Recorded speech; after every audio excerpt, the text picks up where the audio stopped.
Welcome, everyone. Thank you so much for being here. Good morning, good afternoon, or good evening, depending on where you're at. We're really happy to have you join us today for CFHI's 2026 Practicum Showcase. My name is Mariah Blevins. I am CFHI's Programs and Student Engagement Coordinator, so I'm one of the individuals involved in helping oversee all of our practicums. Today's showcase is really designed to just give you a closer look at our global health practicums. We'll talk a little bit more specifically about what they are, how they're structured, and of course, what they look like in practice. And then we'll have the opportunity to hear from a preceptor as well as an alumni for some of our practicums. So you can see my screen okay. Before I get too much further into the call, I did just want to mention we do have translation available between English and Spanish. So if your first language is Spanish and you want to hear the conversation in Spanish, then feel free to go down to the bottom of the screen, click interpretation, and then select your preferred language. I already introduced myself, so really quick before I get started, I'm going to pass it over to Dr. Jessica Everett to introduce herself, and then we'll go over to Dr. Charles Nobu. Thank you, Mariah. Hi, I'm Dr. Jessica Everett. I'm the Global Medical Director of Child Family Health International. It's so wonderful to be here today. Thank you so much, Dr. Everett. Dr. Nobu?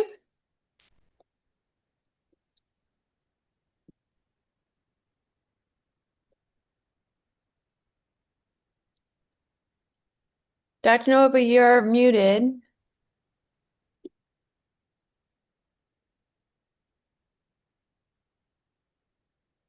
He might be having I connectivity can issues. introduce him for you. Thank you. So, Dr. Charles Nuobu is our medical director of CFHI Ghana programs.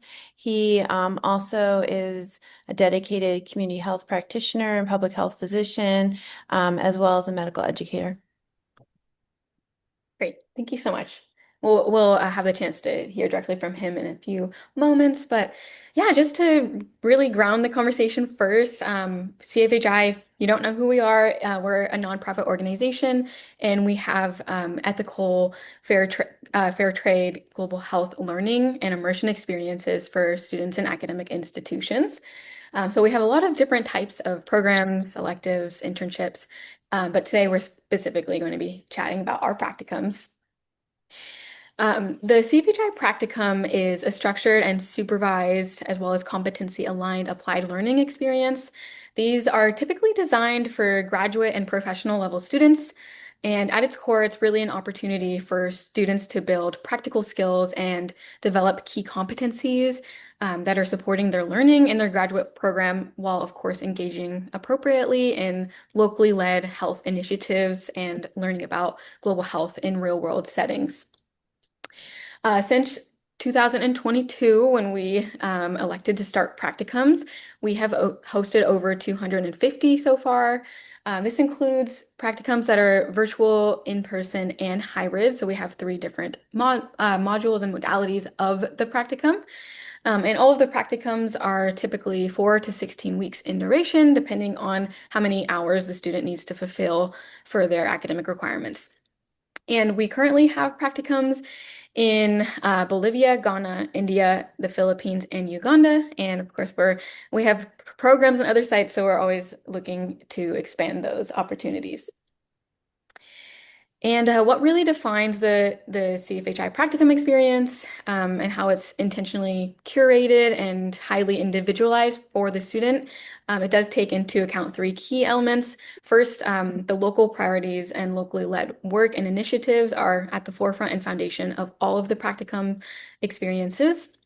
And then the second thing we really ensure to take into account are, of course, academic requirements. So, whatever institution the student is coming from, what program they're a part of, and the requirements, which typically entail a certain number of deliverables, hours to complete, and competency development. So, and the third thing that's taken into consideration is that we also work with the student to learn more about them specifically as an individual, their interests, the skill set they bring to the table, and of course, their own professional and academic objectives for the experience. So that all being said, and keeping this foundation in mind, I'm just going to pass it over to Dr. Everett, who's going to walk us through the CFHI foundations and how the student learning experiences is really shaped in the program. Thank you. Thank you, Mariah. So the practicums are part of CFHI's portfolio. Our portfolio spans undergraduate, graduate, and postgraduate institutions. If you could go to the next slide. So CFHI was founded, oh, you can go back one. CFHI was founded by Dr. Evelyn Jones in 1992, and she was a medical student at Stanford at the time and was looking for an international opportunity for her elective during fourth year. She couldn't find any international opportunities that were in the spirit she was looking for. So Evelyn did not want to do volunteerism or a short-term medical mission. She really wanted to embed herself in a local health system and be a learner and be respectful and defer to local expertise. And so the first CFHI rotation took place in coastal Ecuador, and subsequent to that, Evelyn started Child Family Health International. CFHI has grown over the years. We have nearly 20,000 alumni. Our global team spans 10 countries. We have what are called academic partnerships, and those are relationships that universities and colleges can have with CFHI to facilitate global mobility and international opportunities for undergraduate, graduate, and postgraduate trainees. During COVID, like many organizations, we pivoted to virtual programming, and we have sustained that both in the practicum realm as well as in the elective and internship areas of our work. CFHI has gotten many accolades over the years. You can see some of our more recent ones there, really recognized for best practices, not just in global health, but also study abroad, nonprofit transparency, and international education and community engagement. So super proud of that. And CFHI really think as an organization has a growth mindset similar to that we're nurturing in trainees. And so we continue to iterate and to try to do this work better. And, you have a sampling of our team here, but just want to recognize that our global team spanning 10 countries and multiple communities is really the ones doing the bulk of the work. And we get the privilege and honor to present today on everyone's behalf. So here's some of our global team members and just want to recognize them. And there are a few on this meeting. So excited to see you here and just recognizing that we're really standing on the shoulders of the local teams who are not just facilitating the learning experience, but also leading in the health and social service sectors in their own communities. You can see kind of the breadth and depth of CFHI's opportunities here. As Mariah mentioned, the practicums are available in a subset of countries and communities. We also have programming for medical students, for undergraduate students, nursing, allied health, public health, and beyond. The uniqueness of the practicum is that it has a project component. So CFHI's other programs, the students are actually encouraged to not have an agenda or their own project because we want them to take more of an anthropological perspective of absorbing and being a sponge and understanding complex realities. The practicum adds that project component so the students have a particular deliverable that they're focusing on in addition to all the immersive learning that is happening. So when we think about how CFHI's programs come together, I think that there's a lot of different building blocks. There's foundational values and principles, and I'm going to go over some of those in more detail. Those are then operationalized with frameworks and processes that infuse those values and principles in very deep ways. And then we have the participatory learner preparation and framing to really help align with the values and principles from a trainee perspective. And then the immersive process, whether that's in person, virtual, or hybrid. And then subsequent lifelong learning and ongoing reflection so that the exposure that happens during the CFHI practicum informs a whole arc of an individual's personal and professional development. When I look at some of the kind of foundational concepts for CFHI, one of them is asset-based community engagement. Asset-based community engagement is really a cousin of asset-based community development that was formalized at Northwestern University in the 1990s. And what asset-based community development did was said that traditional development is really operating on a deficit lens, meaning that we're encouraging trainees, we're encouraging practitioners to do needs assessment, to look at what's going wrong in a place that seems to have a lot of potential. And while that is well intended, what it does is it tends to exacerbate power imbalances between those that are in resource deprived settings and those that are coming from the outside to quote unquote help. Also reinforcing stereotypes, coloniality, racism and other isms and unconscious and conscious biases because we are looking through a lens of deficits and problems in places where a lot of things are actually going very well despite very challenging circumstances. So asset-based community engagement calls us to look at strengths, capabilities, and capacities in settings that have high opportunity for addressing particularly health disparities in CFHI's work, but also other opportunities for wellness and thriving for all community members. The second construct, and Mariah mentioned this, is fair trade learning. Fair trade learning is a set of commitments as well as processes that were developed in around 2014 by Amazaje and a partnering institution and community members in Jamaica. And what they were looking at was how partnerships to facilitate students going abroad to do learning focused experiences, how they can perpetuate or they can counteract power imbalances.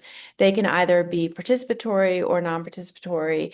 They can either be extractive or not. And so fair trade learning has a 13-point rubric and really requires that we be very thoughtful about everything from contracting and remuneration to the theory of change for the community, theory of change for the student, as well as committing to the relationship and the partnership over specific projects, and trying to not be too transactional in this work. So fair trade learning has been an important guide for CFHI and a framework for how we do what we do and how we continue to evolve what we do. Another important construct is decolonization. There's a lot of conversation and critique of not just coloniality, but also decoloniality.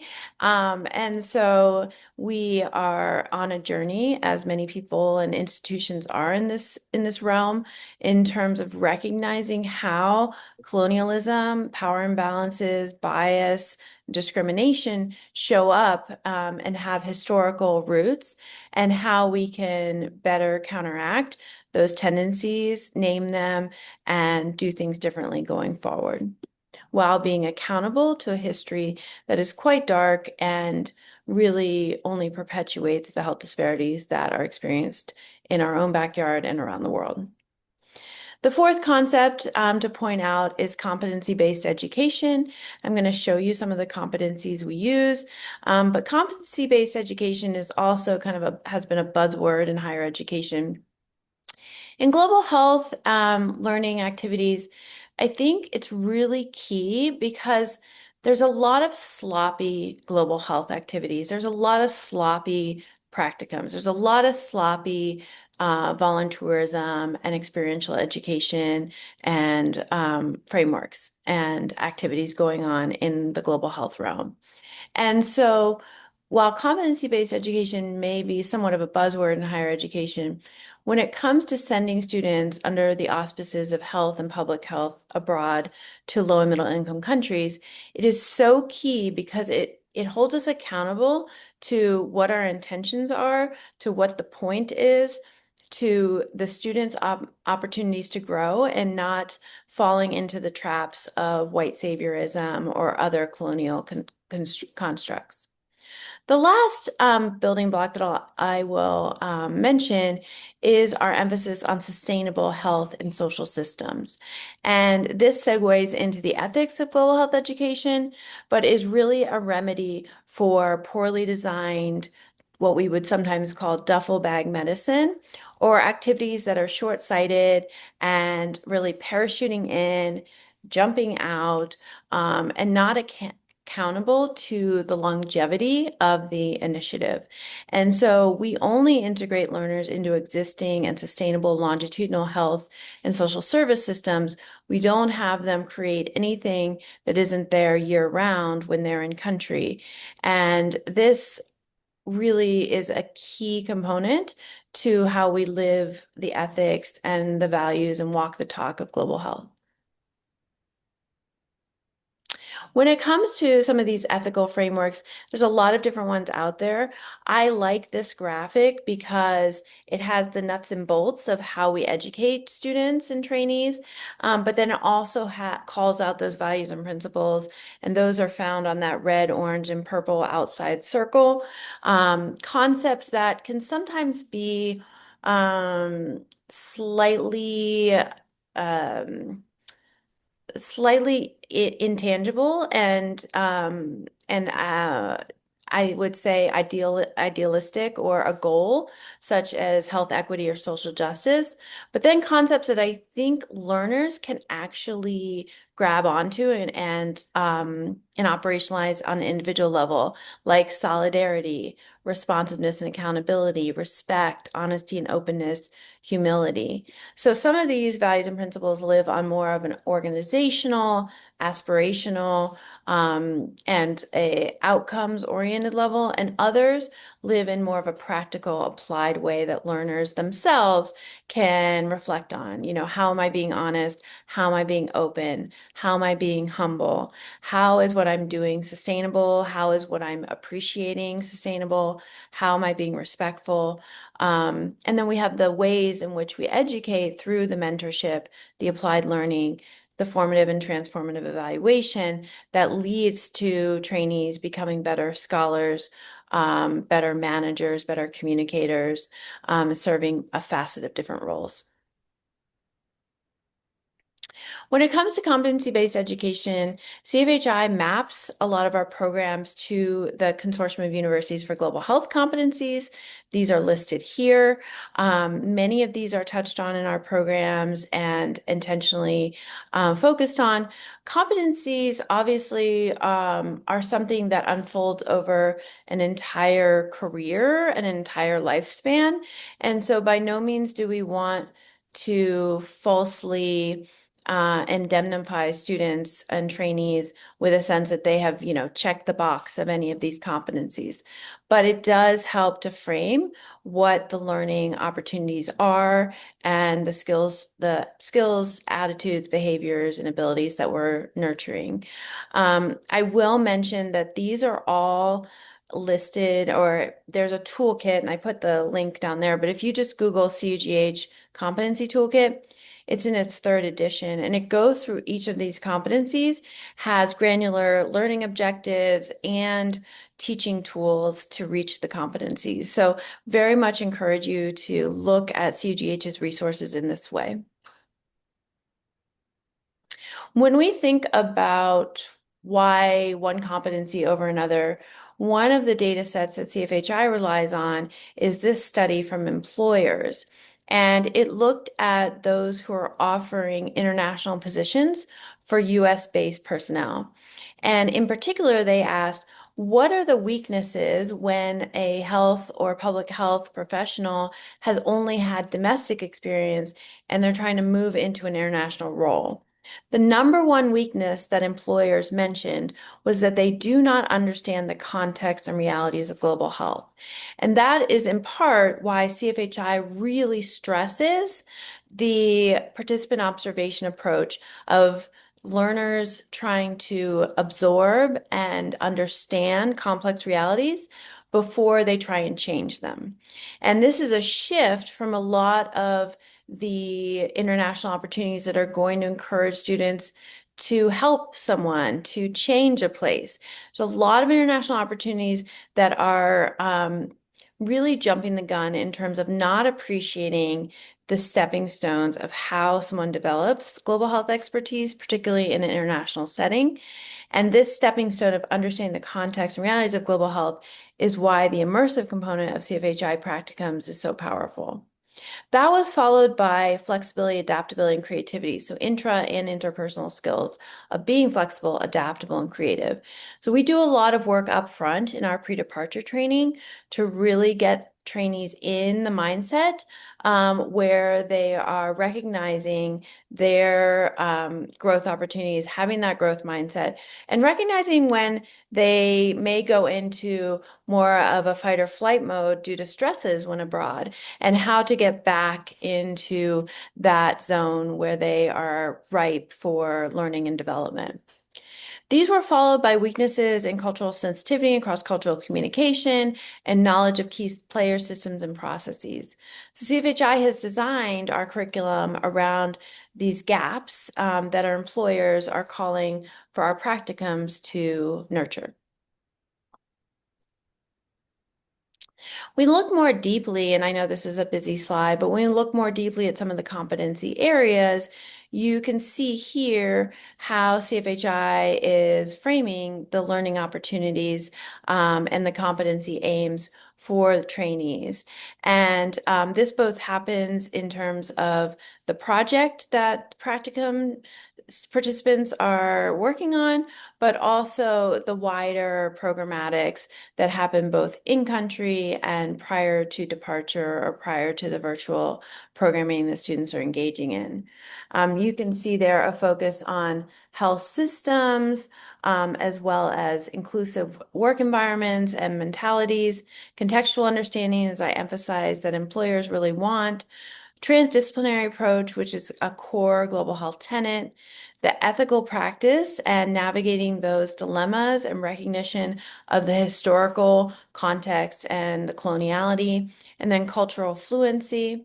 Of course, we want learners to understand the global burden of disease and the disparities in the global burden of disease that happen not only internationally, but also domestically in the US and other high-income countries. When it comes to cross-cultural fluency and cultural humility, CFHI recognized that we needed to partner with experts in this realm. And so CFHI has two partnerships that are utilized to educate practicum scholars. And that includes a partnership with the COSI group, which gives us access to the Intercultural Effectiveness Score and Survey, and a partnership with Aparian Global, which gives us access to the GlobeSmart tool. Both of these tools require practicum participants to take a self-assessment, and one focuses really on the domains of cultures, such as cultures that are more independent versus interdependent or collectivist, status-oriented versus egalitarian, certainty-oriented versus risk-tolerant, etc. And then the IES really focuses on the likelihood that a trainee will be open to cross-culturality and what kind of self-awareness, how much world orientation do they have, the hardiness and resiliency that they show both on an emotional level as well as a practical level. And so the IES gives trainees like a 32-page report and goes into really granular detail about how they can improve their continuous learning, their interpersonal engagement, their hardiness, and they develop a personal development plan that is linked to actionable goals and timelines in order to really pinpoint their areas of development. So just to kind of zoom back out, the CFHI practicums are nested within a wider organizational commitment to really foundational and I think authentic values and principles that have to infuse global health if we're going to truly try to address health disparities and the unconscious bias and conscious bias that underlie them. And that is wedded with operational frameworks and processes that bring those principles to life. The participatory learner framework that goes really from marketing and outreach all the way through pre-departure, in-country experience, post-experience debriefing, and ongoing reflection. That immersive experience that was really the core and what our global team is providing these learners in a really unique way. And then lifelong learning and being part of a community that's committed to ongoing reflection. So thank you, and I look forward to taking any questions at the end of the presentations. Thank you so much, Dr. Everett. It's always so helpful. I feel like you can't actually understand what a CFHI practicum is unless you take a step back and understand CFHI and, our intentionality behind global health engagement. So thank you so much for giving that overview. Just to transition really quickly, I wanted to take a moment just to give a sense of the practicum life cycle, so to speak, what it looks like actually in practice, and then we'll hear from a preceptor as well as an alumni. So, in kind of the initial stages of the whole practicum process, obviously, a student comes to CFHI interested in completing the practicum experience, usually for an applied practice requirement or capstone requirement through their graduate program. So the very first step is I will have a one-on-one or intake and advising call with the student. This call is really designed to get to know the student better. We really want to be able to tailor the experience to the student's interests, as well as taking into account the academic requirements and, of course, the local priorities. So that call is really like the first step to just to make sure it's a good fit and help choose a site with the student to figure out what fits best into what they're looking for. And then from there, we take all of the intake information and we connect with the preceptor to confirm the site for the student. And then the preceptor works to, diligently and thoughtfully design a practicum outline that's going to give an overview of the project the student's working on and their deliverables to, of course, meet the academic expectations as well as the local priorities. And then from there, there's a lot that Dr. Ebert kind of mentioned this earlier, but there's a lot that's going into the pre-departure, whether it's in person or, pre-program preparation for virtual experiences. That's really just helping the student prepare for the experience overall, for going abroad or for working virtually or remotely. Um, but once the students actually starts the experience itself, they're of course supported and guided by an experienced on-site preceptor or mentor. They have things like regular check-ins and their of the preceptor is really there to guide the learning, guide the project development, and just make sure, things are on track. In addition to their site-based work with the local preceptor, students are also engaging in more structured learning throughout the time, in person or virtually. So this could look like scheduled lectures on maybe an aspect of the healthcare system that's really important to ground their understanding for the project they're working on. It might look like other rotations and shadowing while they're abroad. We also have students complete, for example, an online course called Pillars of Global Health, which is really focusing on those educational and foundational competencies of global health engagement. So we have that as well. And then lastly, one of the final components in all of this is, of course, reflection and feedback are kind of built in along the way to really help students process their experience, to deepen their learning. And the student, of course, is working towards tangible deliverables that are really designed to contribute meaningfully to the ongoing efforts and, really ensure that they're having a meaningful and well-aligned, thoughtful experience throughout the entire start to finish. All of that being said, there is so much that students have to gain from participating in a practicum, particularly at the graduate level. So the majority of students we're working with are MPH or MGH students, but we also have medical students and other health professions work on practicums. But of course, it's really an opportunity for students to apply what they're learning in the classroom to a more real-world context, something that's a little bit more tangible. And students are able to take their academic knowledge and really apply it to these global health settings and develop the different professional competencies or skills that we chatted up about a little bit earlier. So whether it's, cross-cultural collaboration, or maybe it's research skills, thinking about project design, working on analytical and communication skills, and just really being able to immerse themselves in a new environment, work with people from different backgrounds, and get that real world taste of global health and cross-cultural collaboration in a very ethical, sustainable, and safe way.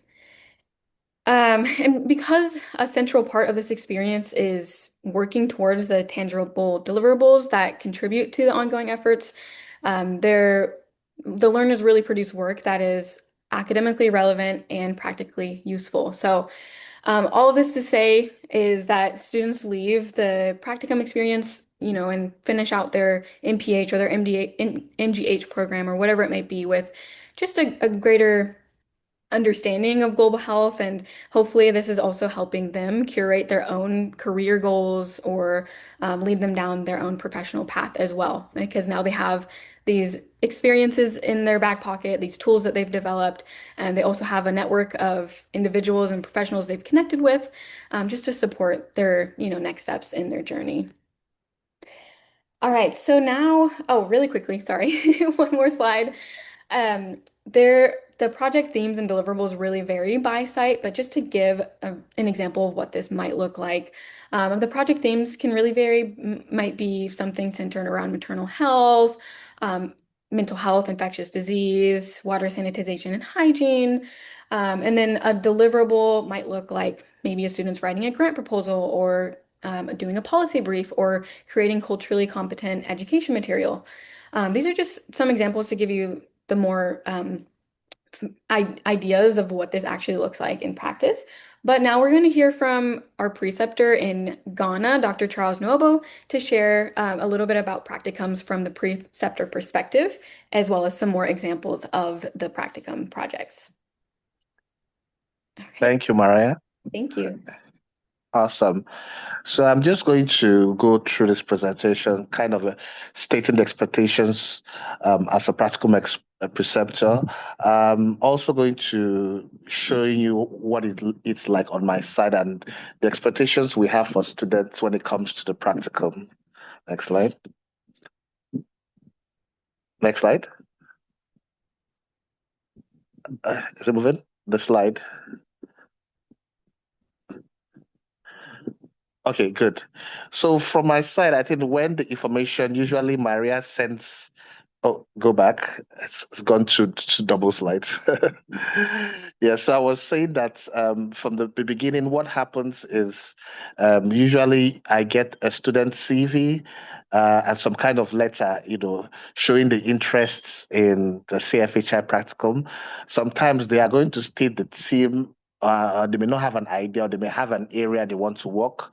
One thing we always recommend is openness and having a broad view and focusing more on the skills and competencies you want to get than actually focusing like on a disease or whatever, because that is actually much more important. What we do sometimes is we try to identify interests and strengths to align with what we actually do locally. Sometimes it might even be a past experience in the student or some place the student has worked, and we can see some kind of connection on maybe the person has actually volunteered in with children with disabilities. Then we want to align ourselves. Okay, if we can give something like a project with disability, or can see that the person has some strengths in some areas, maybe working or as a research assistant, then we want to actually, do some kind of practicals where they get the opportunity on actually reading and analyzing trials and actually bringing out the contents and making it useful to the community. So we try to just identify interest and create something that is beneficial to the students where they are building their skills and competencies, and also beneficial to us, the community, something that can be useful.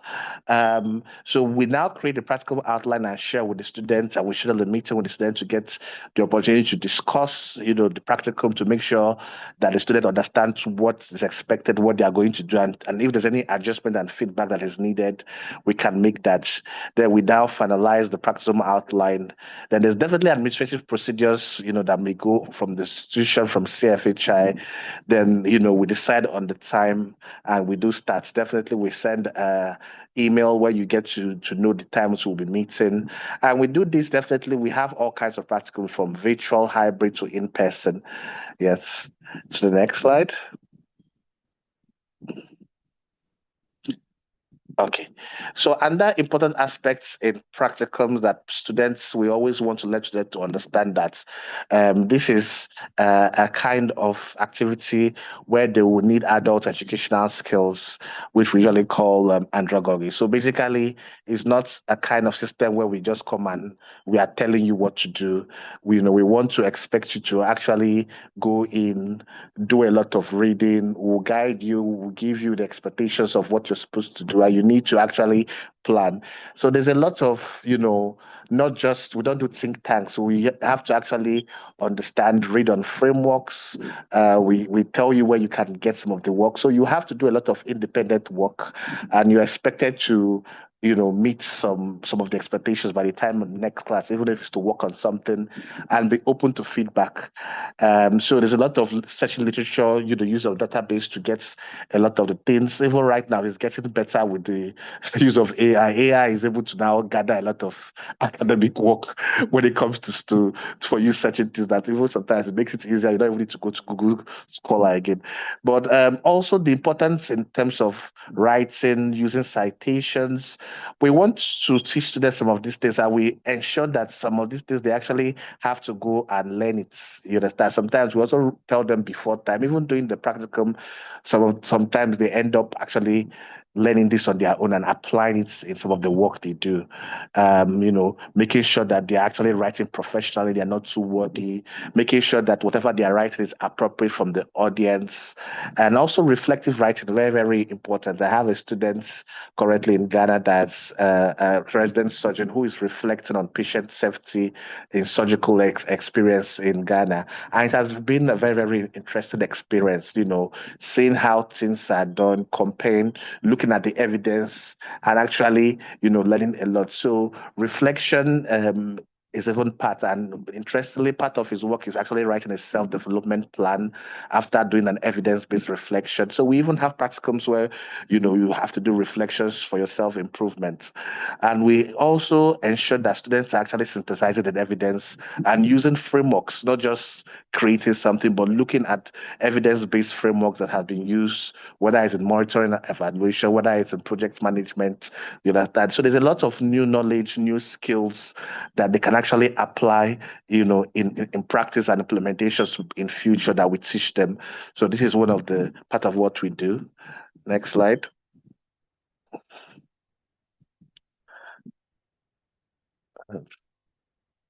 Okay, so now I'm just going to go through some examples just for us to have an idea of what it takes to what goes into a practice. So this is an example of a completed practicum by a student, which was later titled "Improving the Health of Ghanaian Women Through HPV Vaccination." So initially, even when this practicum was started, Ghana had not started the HPV vaccination, because I know there's a student here who actually did the practicum. Now we've started. So then the focus was on the target population was on government leaders, law and policy makers, you understand, where we were trying to use evidence to advocate, you understand, for HPV vaccination. Interestingly, now it has HPV vaccination recently, a few months ago, started in Ghana. So after all the advocacy and interventions from various communities, it started. But even though this practicum is still done, but right now the focus is on educating healthcare workers on the rest of the community, you understand, on this intervention. And what makes it interesting is that the population has changed. So even how it's going to present it, the words, you understand, is something that is very, very important. We teach our students. how to actually communicate strategies to the appropriate audience.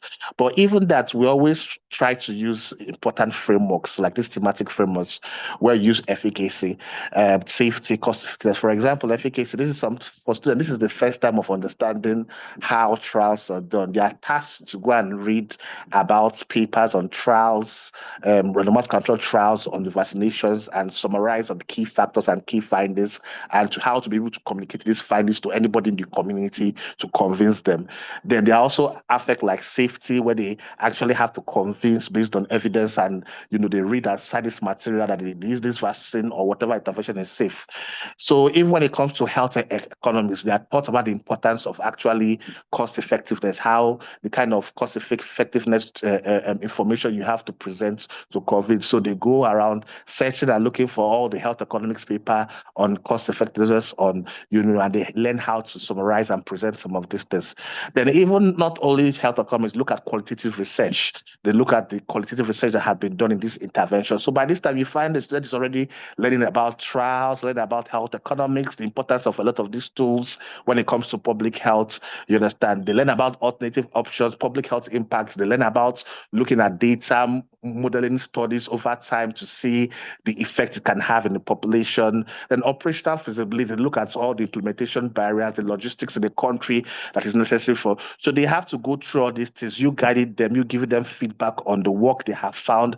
And by the time they finish, they have actually gone through a lot, you understand, reading, learning skills, knowledge skills, and even attitudes on how to communicate what this is. So you might see this as just a simple topic, but there's a lot. By the time the student goes through the presentation, they've actually gone through some of the things and see the importance of all these things, both qualitative research, quantitative research like the trials, and even the importance of operational feasibility and logistics in the country to ensure that you know and understand these things to be able to convince people and educate people on the intervention. The next slide. Yes. The next slide. Yeah.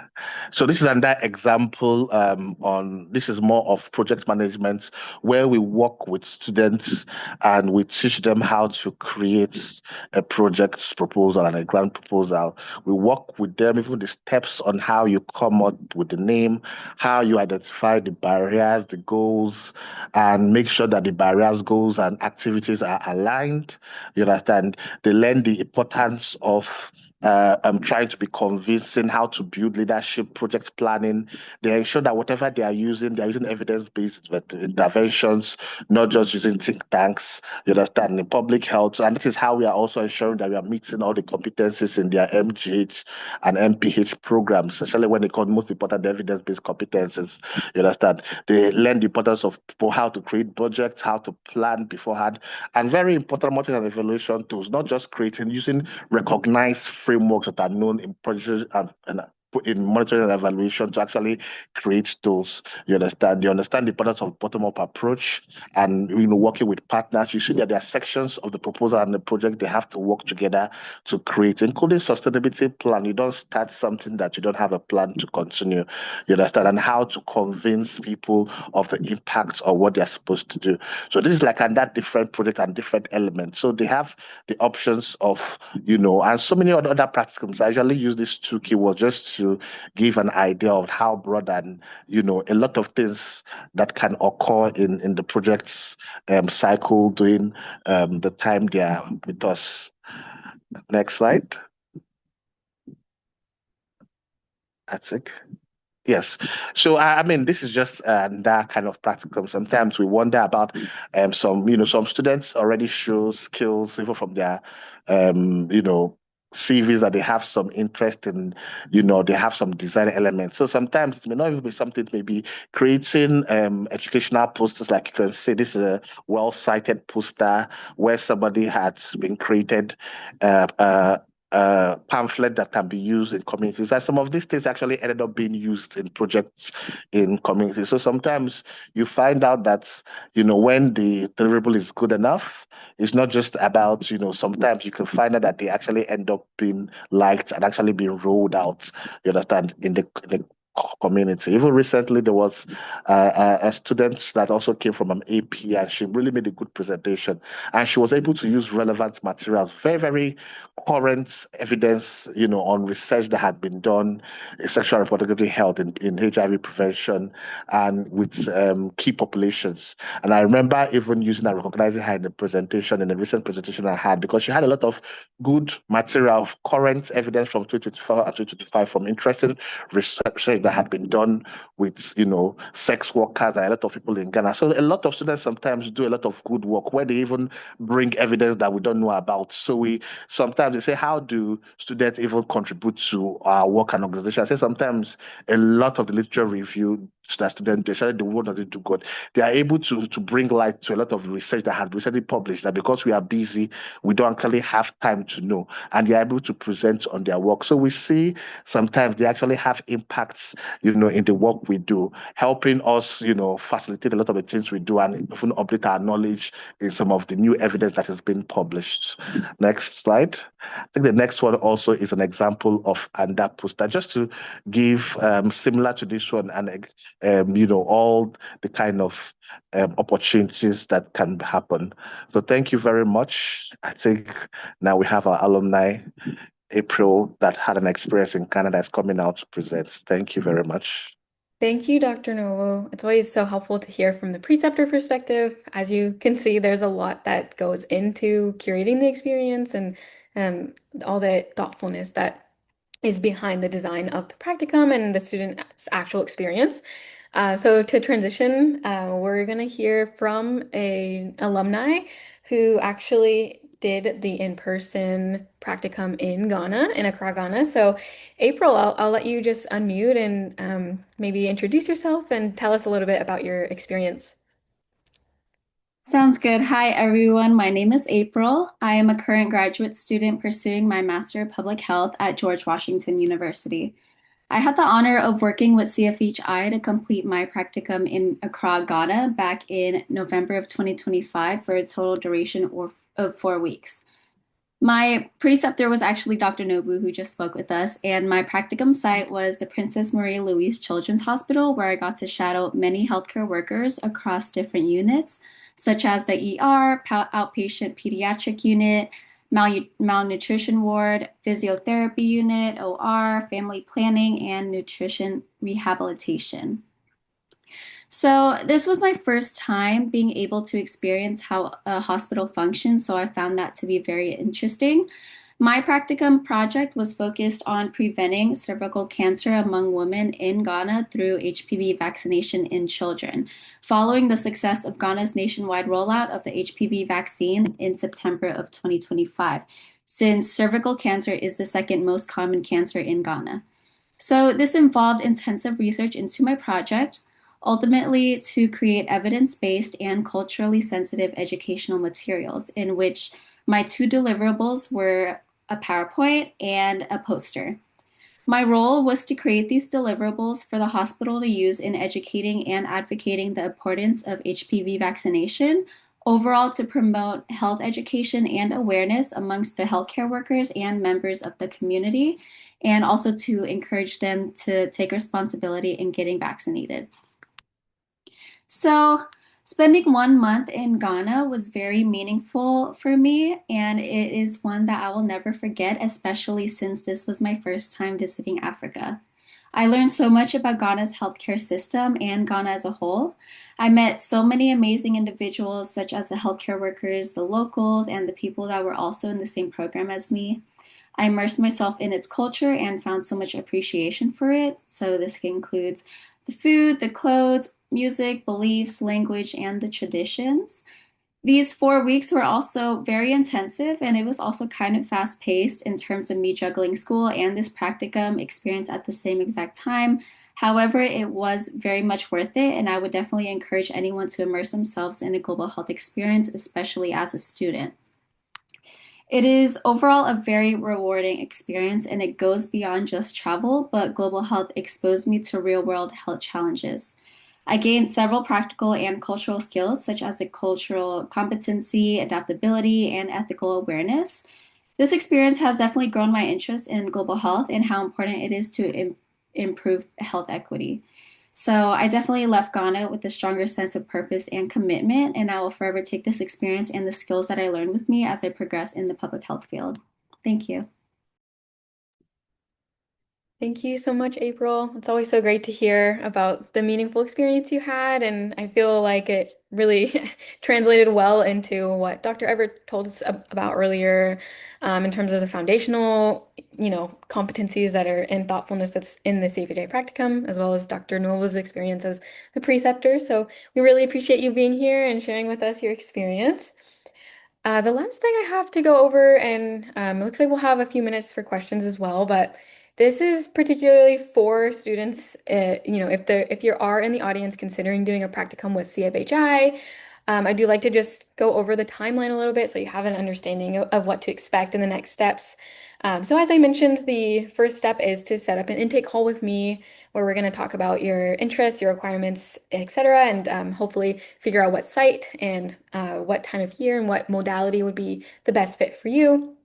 The best timeline to do this in is for in-person about 5 to 6 months before you plan on traveling, and then for virtual about 3 to 4 months before your start date. And again, there's a few different things that are going to happen in between the time that you actually start your practicum, including an application process, as well as confirming the placement with the global team and getting your practicum outline developed and then approved through your university. So. If you have any questions or you want to reach out about next steps or anything like that, my email is right here on the screen. It's mariah@cfhi.org. So please feel free to shoot me an email, and we can connect and hopefully get the process started. And then lastly, if there are students in the audience, I love to share that we do have many scholarship opportunities. So feel free to visit our website at cfhi.org/scholarships. And we have opportunities for scholarships for both in-person and virtual practicum. So please feel free to explore that. We definitely are committed to making these experiences accessible to as many students as we can. So there's that. But that's all I have. So I'd love to open it up to see if there are any questions in the audience for Dr. Everett, Dr. Nwobu, or for April, the alumni. And then if not, we can close out. If you have any questions, feel free to unmute or throw them in the chat.